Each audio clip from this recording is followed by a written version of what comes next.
Hello students, this is the continuation of the previous video of chapter 8. So open page number 44, Stupas and Viharas. Architecture of Buddhism includes stupas, chaityas and viharas. After the nirvana of Gautam Buddha, the monumental construction of his life began in the form of stupas. These stupas were made for the first time during Vajji Union. So Buddhism की जो वास्तुकला में स्टूपास, चैत्यास और विहारास शामिल थे। गौतम बुद्ध के मौत के बाद जीवन का जो स्मारक किया था मॉन्यूमल कंस्ट्रक्शन, वो उसका निर्माण शुरू किया गया। इन स्टूपास को सबसे पहले वज्जी यूनियन ने बनाया। The stupa is small dome shape architecture in the middle of which the relics of Buddha were buried and the Buddhists practiced meditation here. Later on, stupas were constructed in India in a large number, among which Ashoka's Sanchi Stupa, Stupa of Lumbini, and Stupa of Sarnath are very important. The emperors after Ashoka also maintained the tradition of stupa construction. तो स्तूपा जो है वो छोटे dome shape के वास्तुकला वाले स्मारक थे, जिसमें इस डोम के बीच बुद्ध के अवशेषों रिमेन्स दफन किया गया था। बुद्धिस्ट वहाँ पर ध्यान का अभ्यास करते थे, मेडिटेशन। बाद में ये स्तूपा का निर्माण बड़ी मात्रा में हुआ, जिसमें अशोक का सांची का स्तूपा, लुम्बिनी का स्तूपा और सारनाथ का स्तूपा बहुत ज़्यादा इम्पोर्टेंट माने जाते थे। अशोक के बाद जो भी एम्परर, जो भी राजा आए, उसने भी ये स्तूपा की परंपरा जारी रखी। The kings of Shunga dynasty started construction of wooden work around stupas. Kanishka got a huge stupa constructed in Purushpur, Peshawar, which is called Saji Ki Deri. There is a Pradakshina part around the stupas.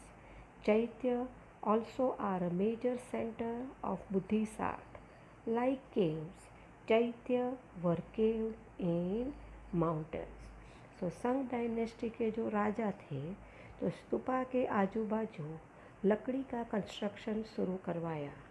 Kanishka ने पुरुषपुर में एक बड़ा सा स्तूपा बनवाया, जिसे साजी की देरी नाम दिया गया। स्तूपा के आगे पीछे एक प्रदक्षिणा करने का पथ भी बनवाया गया। चैत्य भी बुद्धिस्ट कला का एक मेजर सेंटर था, तो गुफाओं की तरह चैत्य पहाड़ियों पर ये carved की गई। In caves of Chaitya's column, doors, huge prayer hall, etc. Now page number 45 were carved and were given the shape of temple. They were used as a place of prayer. The columns were finely carved. तो जो caves थी, चैत्य की caves, गुफाएं में स्तंभ, दरवाजे, बड़े बड़े पूजा के हॉल, ये सब बना हुआ था और इसके अंदर एक मंदिर का आकार दिया गया था। इन जगहों पर पूजा की जाती थी, पूजा के लिए जगह यूज़ की जाती। इन जगह पर स्तंभ यानी कॉलम खोदे गए थे, कार्व्ड किए गए थे। Chaityas of Amravati, Bhaj and Karla have become world famous. The caves were made by carving mountains for Buddhist and Jain monks, which were called viharas. Jain and Buddhist monks studied in these viharas. Yunsen noted that there were hundreds of viharas in North India and Gujarat. Statues and monuments are associated with Jain architecture also. तो इनमें से चैत्यस of Amravati, भज और करला दुनिया के सबसे famous चैत्य है। पहाड़ी की खुदाई करके इन गुफाओं को बुद्धिस्ट और जैन मॉन्क के लिए बनाए गए, जिसे विहार कहा जाता है। जैन और बुद्धिस्ट मॉन्क इन विहारों में पढ़ाई करते थे। ह्यूनसेन, जो एक चाइनीज ट्रैवलर था, उन्होंने बताया कि नॉर्थ इंडिया और गुजरात में 100 से जितने विहार हैं और मूर्तियाँ और स्मारक जैन वास्तुकला से संबंध रखते हैं। Jain statue of Gomteshwar in Shravan-Belgowda is world famous. A number of caves have been made in for living of Jain monks and Buddhist bhikshuk. Many such type of caves are located in Gujarat. Get information about them from your teacher. Gommateshwara की जैन मूर्ति जो कि श्रावण बेलगौड़ा में है, वो पूरी दुनिया में famous है। काफ़ी सारी गुफाएं बनाई गई ताकि वहाँ पे जो जैन मॉन्क और बुद्धिस्ट भिक्षु रह सके। इसी तरह की काफ़ी गुफाएं गुजरात में भी स्थित है। और जानकारी के लिए भावनगर तलाजा एक ऐसी ही गुफा है। Heritage in education. Looking at the extension of Harappan civilization and the developed town planning, it can be said that higher education and technical education has been imparted in India since 4,000 years. Remains of educational institution has been found from Mohenjo-daro. This civilization is also called Bronze civilization because they had knowledge about bronze technology.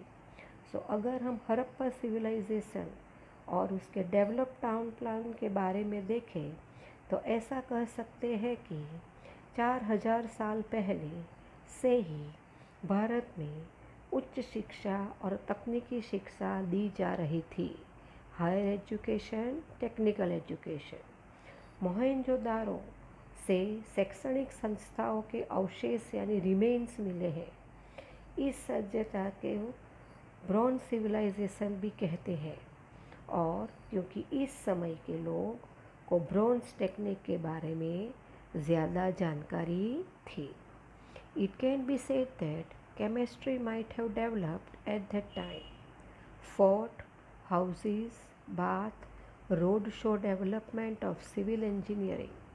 The development of textile and shipping shows that the mechanical engineering system had been howling in India since the time of Harappan culture.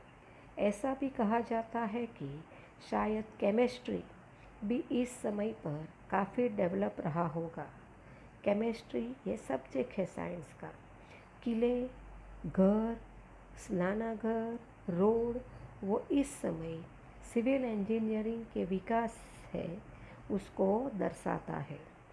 कपड़ों और जहाज़ों का development यह बताता है कि उस समय का मैकेनिकल इंजीनियरिंग लगभग भारत में हड़प्पा संस्कृति के दौर में ही रहा होगा। Remains of 5 Vidyapith imparting education, which can be called universities, presently have been found. Takshashila near Gandhar region in northwestern India was a great educational pilgrimage. It taught ethics, Sanskrit, grammar, astronomy and astrology, Hinduism and philosophy. Great philosophers and rulers like Panini, Chanakya, Chandragupta, Jivak had become renowned from this educational institution. तो 5 विद्यापीठ जो शिक्षा प्रदान करती थी उसके भी remains अवशेष मिले हैं। तक्षशिला जो नॉर्थ वेस्ट इंडिया के गांधार रीजन के पास था, वो एक महान शैक्षणिक तीर्थ एजुकेशनल पिलग्रिमेज है। ये जो शैक्षणिक तीर्थ स्थल थे वहाँ पर संस्कृत, व्याकरण या ग्रामर, खगोल शास्त्र यानी एस्ट्रोनॉमी, फिलॉसॉफी, ज्योतिष शास्त्र एस्ट्रोलॉजी, ये सारी चीज़ें पढ़ाई जाती थी।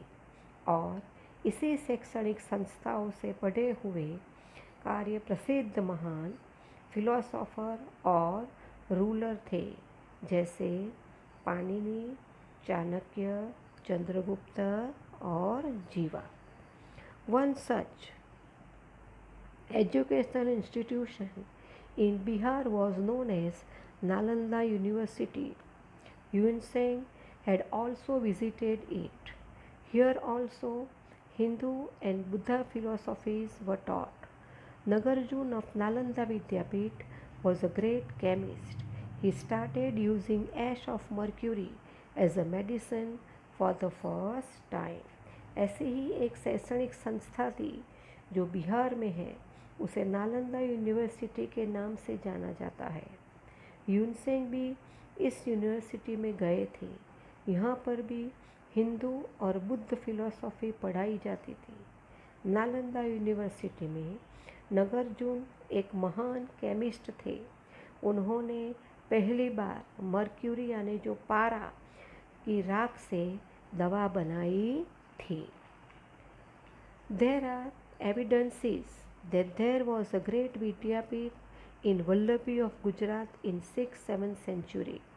Yun Seng has written a lot regarding this university also. Many students used to come here to study. Students had to give entrance exam for admission.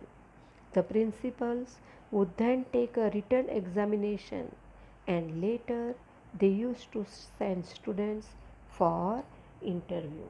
So 6th और 7th century में गुजरात में एक महान विद्यापीठ थी जिसका नाम वल्लभी था, जिसके सबूत भी मिले हैं, प्रूफ मिले हैं। ह्यून सेंग ने इस विद्यापीठ के बारे में बहुत कुछ लिखा है। बहुत सारे स्टूडेंट्स यहाँ पे आके पढ़ाई करते थे। बच्चों को एडमिशन लेने के लिए एंट्रेंस एग्ज़ाम देनी पड़ती थी। सबसे पहले प्रिंसिपल एक रिटन एग्ज़ाम लेते थे, उसके बाद स्टूडेंट्स को इंटरव्यू के लिए आगे भेजा जाता था। Such a modern educational system was prevalent in India at that time. The knowledge of all three religions, that is Hinduism, Buddhism and Jainism, was imparted along with meditation, astrology and astronomy. In Bengal, two Vidyapiths existed, namely Vikramashila and Anandpuri, where a large three-storied library of Buddhism was built. तो इसी तरह आधुनिक शैक्षणिक व्यवस्था, that is modern educational system, Bharat में प्रचलित थी। तो उस समय तीन धर्मों यानी हिंदुइज़्म, जैनिज़्म और बुद्धिज़्म का ज्ञान, ध्यान, ज्योतिष शास्त्र, खगोल शास्त्र के साथ दिया जाता था। बंगाल में दो विद्यापीठ थी, एक विक्रमशिला और दूसरी अनंतपुरी, जहाँ पर एक बड़ी 3 माले की लाइब्रेरी थी जिसे बुद्धिज़्म के लिए बनाया गया था। Coins are an important source to know about the prosperity of Indians in the past. Oldest coin is known as the Panchmark coin of 5th century BC. Afterwards, Indo-Greek rulers introduced a special kind of gold coin on which the king's mark, his photo and his time was mentioned. अगर हमें भारत की समृद्धि के बारे में जानकारी हासिल करनी है तो उस समय के सिक्के, कॉइन से काफ़ी जानकारी मिलती है। भारत के पुराने सिक्के को पंचमार्क कहा जाता है, जो कि 5th सेंचुरी BC में पाए जाते थे। उसके बाद जो इंडो ग्रीक राजाओं ने एक ख़ास तरह के सोने के सिक्के की शुरुआत की थी, जिस पर राजाओं की फ़ोटो और उनके समय मेंशन किए जाते थे। Now turn your page number 46। From this, we learn about the history of that time. The coins of Gupta age are the best. Samudra's coin with his picture of playing veena and killing lion.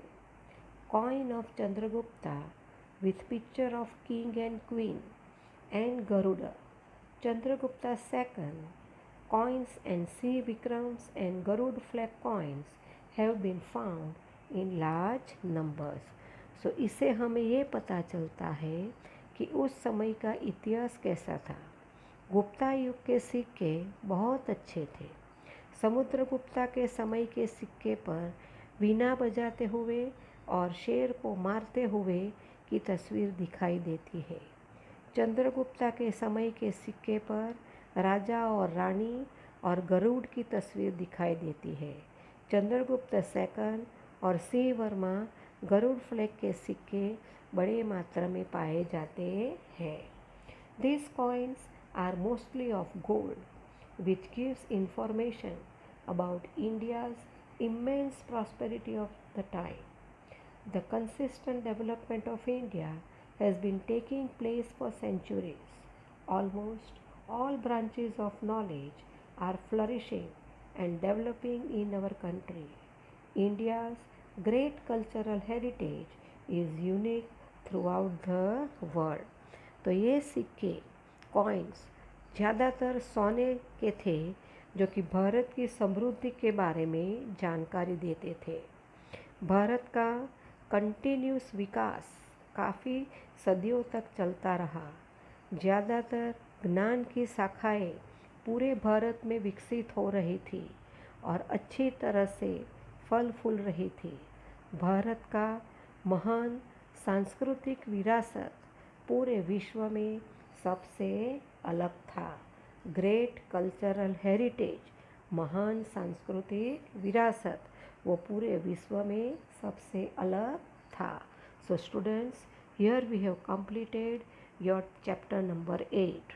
For homework, you have to write the answers of MCQ, blanks, true or false, and match the column in your workbook.